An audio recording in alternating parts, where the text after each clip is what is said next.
Alrighty, we've got a very interesting subject coming up next. It's a bit of a spooky one. And listen, this is really, it's made international news around the world, and we want you to decide whether you believe it or not.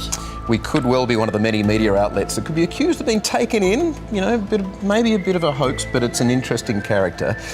Well, as they said in The X-Files, the truth is out there, but this is really out there. A mysterious man who claims he's from the year 2030 has created headlines around the world. Now, he's known only as Noah, and he was interviewed on paranormal online channel Apex TV, allegedly while on a lie detector. Are you an actual time traveler from the year 2030? Yeah. If Trump's going to be re-elected, is that true? Yes, he is going to be re-elected. Okay. And how about from the time you're from, in 2030, who's going to be president? Yolanda Renee King.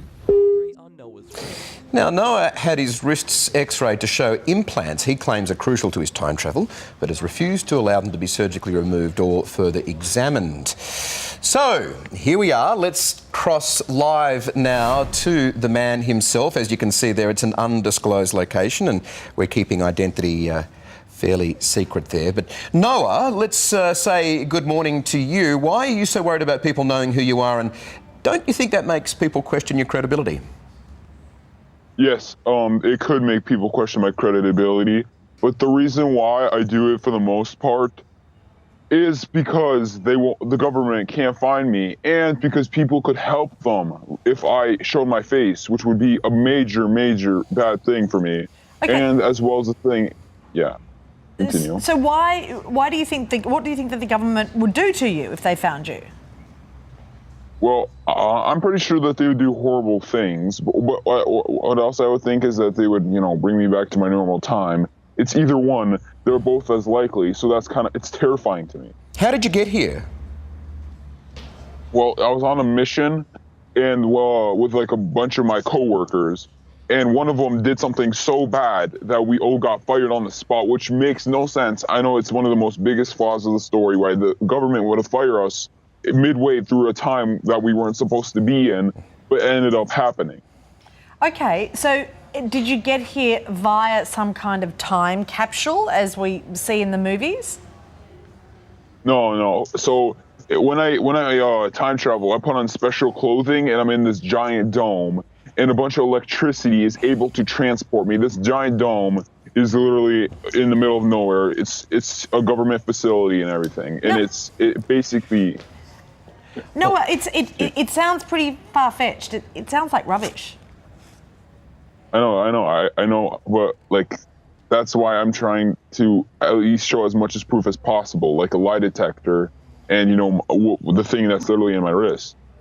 Well, hang on, we can't analyse what's on your wrist, and lie detector tests can be notoriously dodgy and rigged to do certain things. I'm interested if you came in a special suit, but you're now sitting in the year 2018 wearing a hoodie advertising Apex, which is the TV channel that you've made this special for.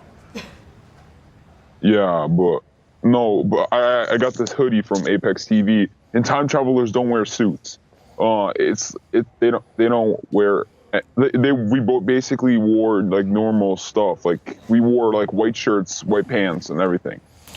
Now, who's the president that you talk about? This name that you mentioned, I wondered whether it was a weird anagram suggesting a joke of some kind. Alana Remeke. Who's that? Who's going to be the president in 2028?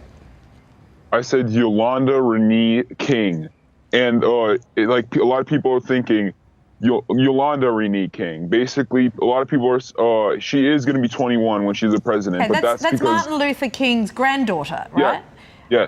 Yes. Okay, so you're saying that she is going to be the president at 21. They would then have to change legislation for her to be able to do that young. Okay. Yeah. So can you explain then who is Alana Remeke? Did you also say that she was going to be president? No, I did not. That was just people thinking Yolanda Renee King was. I was talking about someone else. Oh, okay. That's a bit weird. Hey, tell me, 2030. Is there a cure for cancer then? There's no cure to cancer because there are several forms of cancer. There's no one that cure. There can't be a cure to all of it. What's the most interesting thing about the year 2030 where you've come from? Well, there's nothing much because it's literally 12 years. But there is robots, not robots, like you think that they're everywhere, but AI has taken the AI is a huge part of the future. But there are robots that are literally starting to be released out into the public. I'm not joking. Are there still TV presenters doing stupid interviews like this? 2%ers? 2%ers. That's pretty much us, actually. Yeah. You've summed it up. What about what people are watching on TV? Is reality TV still big? Reality TV is as big as it is now. It doesn't really change, except, you watch stuff on your phone and on a computer. You don't really watch on TV anymore. Okay. Well, I don't think I've done an interview before to an undisclosed location to a hoodie, so that's been a fascinating interview. Thank you for your time. Thanks, Noah. We appreciate you coming on. Good luck heading back to the future. Thank you so much. You're a 2%er. Or you're 1% and I am. Plenty more to come this morning.